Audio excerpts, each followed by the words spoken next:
Real estate ബില്യനേഴ്സിനെ കുറിച്ച് പറയുമ്പോൾ വളരെ ഒരു പ്രത്യേകമായൊരു പേഴ്സണാലിറ്റി നമുക്ക് എടുത്തു പറയാവുന്നതാണ് ജോർജ് അരിഗോറസിൻ്റെ. അപ്പോൾ അദ്ദേഹത്തിൻ്റെ അതെങ്ങനെയാണ് അദ്ദേഹം ഡെവലപ്പ് ചെയ്തത്, അദ്ദേഹത്തിൻ്റെ കഥ നിങ്ങൾക്ക് ഇല്ലെങ്കിൽ അദ്ദേഹത്തിൻ്റെ സംഭവം നിങ്ങൾക്കൊരു ആ ഇവൻ്റ് ഒരു വലിയ ഇൻസ്പിറേഷൻ ആകട്ടെ എന്ന് ഞാൻ നേരത്തെ തന്നെ പ്രത്യാശിക്കുകയാണ്.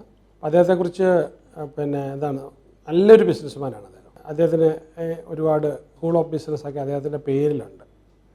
എം ബി എ നടത്തുന്ന കോളേജുകളൊക്കെ അദ്ദേഹത്തിൻ്റെ പേരിൽ, അരിഗോറസിൻ്റെ പേരിലുണ്ട്. ആദ്യത്തെ അദ്ദേഹത്തിൻ്റെ മൂവ്മെൻറ്റ് എന്ന് പറഞ്ഞു കഴിഞ്ഞാൽ ഒരു ചെയിൻ ഓഫ് ഗ്രോസറി സ്റ്റോഴ്സ് ആയിരുന്നു. അതുപോലെ തന്നെ അത് കഴിഞ്ഞ് അതിൻ്റെ കൂട്ടത്തിലാണ് നമ്മൾ ഈ buying and selling real estate. പിന്നെ അതിൻ്റെ കൂട്ടത്തിൽ ഗ്യാസ് സ്റ്റേഷൻസ്, മീൻസ് നമ്മുടെ പെട്രോൾ ബങ്ക്സ്. പിന്നെ ഈ അരിഗോറസ് അദ്ദേഹത്തിൻ്റെ ഒരു റിയൽ എസ്റ്റേറ്റ് കമ്പനി, അദ്ദേഹം ഈ അമൽ അഫിനിറ്റീസ് എന്ന് പറഞ്ഞൊരു കമ്പനി, അപ്പോൾ ആ കമ്പനിയാണ് അദ്ദേഹം ആദ്യം റിയൽ എസ്റ്റേറ്റിൻ്റെ തുടങ്ങുന്നത്.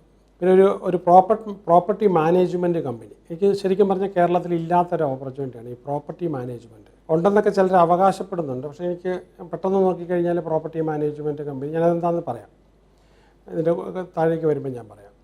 ഓക്കെ, അപ്പോൾ നമുക്ക് ഇദ്ദേഹം കൂടുതലും ചെയ്തത് ഈ സദേൺ കാലിഫോർണിയ ഒരു വളരെ നീളം കൂടിയൊരു സ്റ്റേറ്റാണ്. അപ്പോൾ നമുക്ക് തിരുവനന്തപുരത്ത് നിന്ന് താജ്മഹാളിൻ്റെ അവിടെ വരെ, ആഗ്ര വരെ പോകുന്ന അത്രയും നീളം നമുക്ക് വേണമെങ്കിൽ എടുക്കാം. നമുക്ക് തുടങ്ങുന്നത് താഴെ മുതൽ ഏറ്റവും മുകളിലേക്ക് കാനഡയിലും മുട്ടുന്ന അത്രയും നീളത്തിൽ, മെക്സിക്കോയുടെ തൊട്ടടുത്ത് പോയി മുട്ടിയിട്ട് നേരെ കാനഡയുടെ അടുത്ത് മുട്ടുന്ന അത്രയും നീളത്തിൽ കിടക്കുന്ന ഒരു സ്ഥലമാണ്. പിന്നെ സാന്റിയാഗോയാണ് ആദ്യത്തെ സിറ്റി, ഏറ്റവും താഴെ. സാന്റിയാഗോ ഇച്ചിരി ചൂടുള്ള സ്ഥലമാണ് ഇവിടുത്തെ പോലെ, നമ്മുടെ കേരളം പോലെ. പക്ഷേ ആ സെയിം ടൈമിൽ സാന്റിയാഗോയിൽ നല്ല ചൂടുള്ള സമയത്ത്, സാന്റിയാഗോ കഴിഞ്ഞ അടുത്ത സിറ്റി LA ആണ്, ലോസ് ആഞ്ചലസ്. അപ്പോൾ അത് കഴിഞ്ഞ് വീണ്ടും നമ്മൾ മുകളിലോട്ട് പോകുമ്പോഴത്തേക്കും പിന്നെ വരുന്നത് സാൻ ജോസ് എന്നാണ് എഴുതുന്നത്. അത് പിന്നെ സ്പാനിഷിൽ വായിക്കുമ്പോൾ സാൻ ഹോസെ എന്ന് പറയുന്ന ഒരു സിറ്റി. ഞാൻ അവിടെ താമസിച്ചിരുന്നതും രാത്രിയിലെ യാത്രയൊക്കെ ഇങ്ങനെ ഓർക്കപ്പെട്ടത് മനസ്സിലൂടെ. അപ്പോൾ അത് കഴിഞ്ഞ് പിന്നെയും ഫർദറായിട്ട് പോകുമ്പോൾ സാൻ ഫ്രാൻസിസ്കോ മുകളിലാണ്, ഒരു നല്ല തണുപ്പൊക്കെ ഉള്ള ഒരു വലിയ കടലൊക്കെ ഇങ്ങനെ കയറി കിടക്കുന്ന ബേ ഏരിയ ഒക്കെ ആയിട്ടുണ്ട്. അത് പിന്നെ വീണ്ടും പോയി കാനഡയുടെ അടുത്ത് വരെ പോകണം. അത്രയും നീളമുള്ളൊരു സ്റ്റേറ്റ്, 2500 കിലോമീറ്ററുകൾ നീളം വരുന്നൊരു സ്റ്റേറ്റ്. ഓക്കെ, അപ്പോൾ അതിൻ്റെ ഏറ്റവും താഴെ ഭാഗത്താണ് ഞാനിതെന്താ പറഞ്ഞതെന്ന് ചോദിച്ചു കഴിഞ്ഞാൽ, ഇതൊക്കെ എന്തിനാണെന്ന് വെച്ച് കഴിഞ്ഞാൽ നമ്മൾ ഈ മൈൻഡ് ഒന്ന് വികസിക്കാൻ വേണ്ടിയിട്ടാണ്. നമ്മൾ ഒരു ഡിസ്ട്രിക്റ്റിൽ മാത്രം കിടന്നിട്ട് നമ്മൾ നോക്കിയാൽ വളരാൻ സാധ്യത ഇല്ല. നമ്മൾ ലോകം മുഴുവൻ, ലോകത്തിൻ്റെ ഏത് ഭാഗവും നമ്മളെ മനസ്സിൽ നിൽക്കുന്നത് പോലെ നമ്മൾ ഇതങ്ങനെ ഡെവലപ്പ് ചെയ്ത് വരാവുന്ന കാര്യമുള്ളൂ. അപ്പോൾ ഇദ്ദേഹം സദേൺ കാലിഫോർണിയ, സത്യം എന്ന് പറഞ്ഞു കഴിഞ്ഞാൽ സാന്റിയാഗോ മുതൽ LA വരെയുള്ള സ്ഥലം. അപ്പോൾ അവിടെയായിരുന്നു ഇദ്ദേഹത്തിൻ്റെ ഓപ്പറേഷൻസ്. പിന്നീട് അദ്ദേഹം നല്ല രീതിയിൽ നല്ല ഒരു ഗുഡ് വില്ലൊക്കെ ഉണ്ടാക്കിയതിന് ശേഷം അദ്ദേഹത്തെ സ്പെയിനിൽ അംബാസഡറായിട്ട് അമേരിക്കൻ ഗവൺമെൻറ് വിട്ടിരുന്നു. അപ്പോൾ അതൊക്കെ അദ്ദേഹത്തിന് ഒരു ബിസിനസ്മാന് കിട്ടാവുന്ന ഏറ്റവും വലിയൊരു ഓണറാണ്. അതുപോലെ തന്നെ ഈ ട്രേഡ് പോളിസിയുടെ അഡ്വൈസറി കൗൺസിലിനകത്ത് അദ്ദേഹം സെർവ് ചെയ്തിട്ടുണ്ട്. പിന്നെ US ഗവൺമെൻറ്റിന് വേണ്ടിയിട്ട് ഈ ട്രേഡ് നെഗോസിയേഷൻസിന് വേണ്ടിയിട്ട് ഈ ഗാട്ടൊക്കെ വരുന്നത് ആ സമയത്തൊക്കെ അദ്ദേഹം വളരെ സജീവമായി. അതുപോലെ തന്നെ ഈ federal loan and mortgage corporation, അപ്പോൾ അതിൻ്റെ ബോർഡ് മെമ്പറായിരുന്നു. അങ്ങനെ ഗവൺമെൻറ് ഇദ്ദേഹത്തിൻ്റെ സർവീസ് ഒരുപാട് ഈ പറഞ്ഞ വളരെ വിദഗ്ധനായതുകൊണ്ട്. അപ്പോൾ ഇദ്ദേഹത്തിന് സിയാറ്റിൽ എന്ന് പറയുന്നത് ഇതിന് തൊട്ടടുത്തുള്ള സ്റ്റേറ്റാണ്. ആ സ്റ്റേറ്റിൻ്റെ പേര് വാഷിങ്ടൺ എന്ന് പറയുന്നൊരു സ്റ്റേറ്റ് തന്നെയുണ്ട്. രണ്ടാണ്. വാഷിങ്ടൺ DC ഈസ്റ്റ് കോസ്റ്റ് മേരിലാൻഡിലാണ്. ഇത് വാഷിങ്ടൺ എന്ന് പറഞ്ഞൊരു സ്റ്റേറ്റ് തന്നെയുണ്ട്. അപ്പോൾ ആ സ്റ്റേറ്റിൻ്റെ ക്യാപിറ്റലാണ് സിയാറ്റിൽ. ഒത്തിരി തടാകങ്ങളുടെ, ലേക്കുകളുടെ ഒരു നാടാണ്. നമ്മൾ ഫ്ലൈറ്റിലൊക്കെ ചെന്ന് ഇറങ്ങുമ്പോൾ അല്ലെങ്കിൽ മുകളിലോട്ട് പോകുമ്പോൾ നോക്കുമ്പോഴത്തേക്ക് ഒരുപാട് ലേക്സ് കാണാം. ഇഷ്ടംപോലെ വാട്ടർ റിസോഴ്സസ് ഒക്കെയുള്ള ഒരു സിറ്റിയാണ്. ഇവിടെയാണ് മൈക്രോസോഫ്റ്റൊക്കെ ഒത്തിരി ഡെവലപ്പ് ചെയ്തിട്ടുള്ളത്. അപ്പോൾ ഇദ്ദേഹത്തിന് സിയാറ്റിൽ ഒരുപാട് ബിസിനസ്സുണ്ട്. അപ്പോൾ ഈ അരിഗോറസിൻ്റെ ഇതെന്ന് പറഞ്ഞാൽ വളരെ സത്യസന്ധനായിട്ട്, അല്ലെങ്കിൽ ഗുഡ് വില്ല്, നമുക്കതിപ്പോൾ പറഞ്ഞപ്പോൾ മനസ്സിലായല്ലോ, സ്പെയിൻ്റെയൊക്കെ അംബാസഡറായിട്ടൊക്കെ ഗവൺമെൻറ് വിടുകയും ഒരുപാട് പൊസിഷൻസ് ഇരുത്തിയതൊക്കെ ഇദ്ദേഹത്തിൻ്റെ ഒരു അഡ്മിനിസ്ട്രേറ്റ് ചെയ്യാൻ അദ്ദേഹത്തിൻ്റെ പേരിൽ MBA സ്കൂളിന് പേരിടുക, ബിസിനസ് സ്കൂളിന് പേരിടുക പറയുമ്പോഴത്തേക്ക്. അപ്പം നമുക്കങ്ങനെ ഇതിലൂടെ ബിസിനസ്സിൽ വന്നതിന് ശേഷം ബിസിനസ്സിൽ വിജയിപ്പിച്ച് വരുമ്പോഴത്തേക്കും സർക്കാരിൻ്റെ ഭാഗത്തുനിന്നും പലപ്പോഴും വിളിച്ച് നമ്മുടെ അടുത്ത് നിന്ന് ഹെൽപ്പ് ഇങ്ങോട്ട് ചോദിക്കുന്ന ഒരു സംഭവം. നമ്മളൊരു ജോലി അങ്ങോട്ട് അന്വേഷിച്ച് ചെല്ലുന്നതിന് പകരം ഇങ്ങോട്ട് വിളിച്ച് ചോദിക്കുന്ന ഒരുപാട് കാര്യങ്ങൾ, ഒരുപാട് സംഭവങ്ങൾ നമുക്ക് വരും. ഇതെല്ലാം നമ്മളെ അറിവിനെ ഇല്ല നമുക്ക് വികസിപ്പിക്കാനുള്ളതിനെ ബേസ് ചെയ്തിട്ടാണ്. നമ്മളിത് വേറെ ഒരു സംഭവം നോക്കുകയാണെങ്കിൽ ഈ ചൈനീസ് ഗവൺമെൻറ്, നമ്മളിപ്പോൾ കമ്മ്യൂണിസ്റ്റ് ഗവൺമെൻറ്റാണ്, അവിടെ ടോട്ടാലിറ്റേറിയൻ രീതിയാണ്, ബ്രൂട്ട് മണിയാണ്, രാജ്യങ്ങളെ പോർട്ടുകളെല്ലാം അവർ ലീസിനെടുത്ത് രാജ്യങ്ങളെ കീഴടക്കിക്കൊണ്ടിരിക്കുക. ഇതൊക്കെ ചൈനയ്ക്കെതിരെയുള്ള പറച്ചിലാണ്.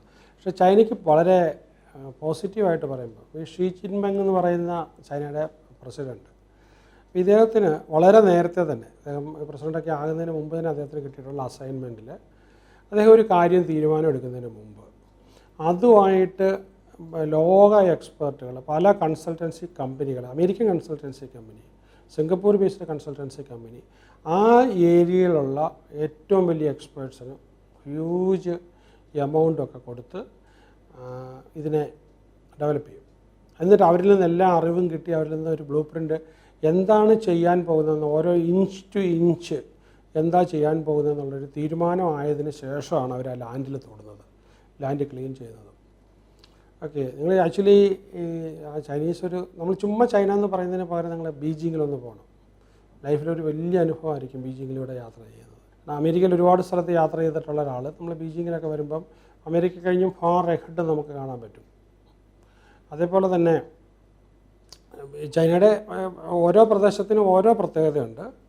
ഷാൻഹായ്, നമ്മൾ മുംബൈയുടെ പ്രസൻസ് അഥവാ ഇന്ത്യയുടെ ക്യാപിറ്റൽ ഡൽഹി ആണെങ്കിലും കൊമേഴ്ഷ്യൽ ക്യാപിറ്റൽ ഇപ്പോഴും മുംബൈയാണ് എന്ന് പറഞ്ഞതുപോലെ ബീജിംഗ് ആണ് ചൈനയുടെ പൊളിറ്റിക്കൽ ക്യാപിറ്റലെങ്കിൽ അവരുടെ കൊമേഴ്ഷ്യൽ ക്യാപിറ്റൽ എന്ന് പറഞ്ഞു കഴിഞ്ഞാൽ ഇവിടെയാണ്, ഷാൻഹായ് ആണ്. ഷാൻഹായ് ഭയങ്കര ഹ്യൂജ് പോർട്ട് തന്നെയല്ല, അതിനകത്ത് അവിടുത്തെ പല ഇതിൽ കൂടെ പോകുമ്പോഴും അതും ഈ അമേരിക്കയിലെ പല നഗരങ്ങളും അതിനെ കഴിഞ്ഞൊക്കെ നീറ്റായിട്ട് ശുചിയായിട്ട് ഈ കെട്ടിടങ്ങളൊക്കെ അവിടെയൊക്കെ ഈ ചെടികളൊക്കെ തൂക്കിയിട്ടേക്കുന്നതാണ്, ഇങ്ങനെ സ്റ്റീലും കൊണ്ടുള്ള ഇതിൽ തൂക്കിയിട്ടിട്ട് ഇതിങ്ങനെ പൂത്തിങ്ങനെ കിടക്കുന്നത്. അതൊക്കെ ഇങ്ങനെ നോക്കി നിന്നിട്ടുണ്ട്. അതോ നമ്മളിങ്ങനെ നടന്നു പോകുന്ന സ്ഥലം മുഴുവനും പ്രത്യേകമായ പൂക്കളുള്ള മരങ്ങൾ, ഉദ്യാനങ്ങൾ, വളരെ മനോഹരമായിട്ട് ഇത് ചെയ്തിരിക്കുന്നു. അപ്പം ഇതൊന്നും ഗവൺമെൻറ് കാശ് മുടക്കി ചെയ്തതല്ല. പ്രദേശങ്ങളെല്ലാം ഗ്ലോബൽ കമ്പനികളെ ഉണ്ടാക്കിച്ച് അവരെ ഗവൺമെൻറ് പ്രോത്സാഹിപ്പിച്ചിട്ട് ചെയ്തതാണ്. ഇവിടെ കേരളത്തിൽ ഇങ്ങനെയുള്ളൊരു വലിയ ഡെവലപ്മെൻറ്റ്സ് വരുമ്പം നമ്മൾ ബീജിങ്ങിലൊക്കെ ഉള്ള അതേ രീതിയിലുള്ള ഡെവലപ്മെൻറ്റ്സ് വരുവാണെങ്കിൽ കേരളം എന്തായിരിക്കും കേരളത്തിൻ്റേത്?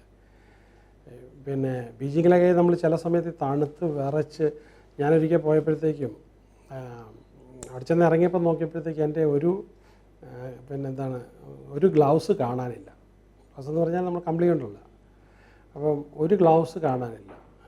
അപ്പം ഞാൻ അതും കൊണ്ട് പോയി ഒരുപാട് ആ കൈയുടെ തണുപ്പ് കൊണ്ട് ആ ദിവസങ്ങളൊക്കെ ഞാൻ ഭയങ്കരമായിട്ട് പോക്കറ്റിട്ടിട്ടൊന്നും തണുപ്പ് തീരത്തില്ല.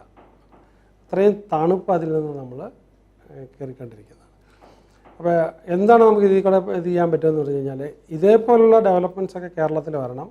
വലിയ ഡെവലപ്മെൻറ്റിനെ ഗവൺമെൻറ് സപ്പോർട്ട് ചെയ്തെങ്കിൽ മാത്രമേ, ഗവൺമെൻറ്റിന് നന്നായിട്ടറിയാം ചെറിയ കാര്യങ്ങളല്ലാതെ വലിയ കാര്യങ്ങളൊക്കെ ചെയ്യുന്ന ആൾക്കാരെ പ്രത്യേകമായിട്ട് ഗവൺമെൻറ് അങ്ങ് ആദരിക്കുകയാണ്. കേരള ഗവൺമെൻറ് ആദരിച്ചുകൊണ്ടിരിക്കുകയാണ്. അപ്പോൾ നമുക്കൊരു കാര്യം ചെയ്യാം, നമുക്ക് ഇതേപോലെ തന്നെ ഇദ്ദേഹത്തെ പോലുള്ള നമ്മുടെ ജോർജ് ഹരിക്രോസിനെ പോലുള്ള ഡെവലപ്മെൻറ്റ് നിങ്ങൾക്ക് വലിയ പ്രാധാന്യം കിട്ടട്ടെ എന്ന് ആശംസിക്കുന്നു. All the best.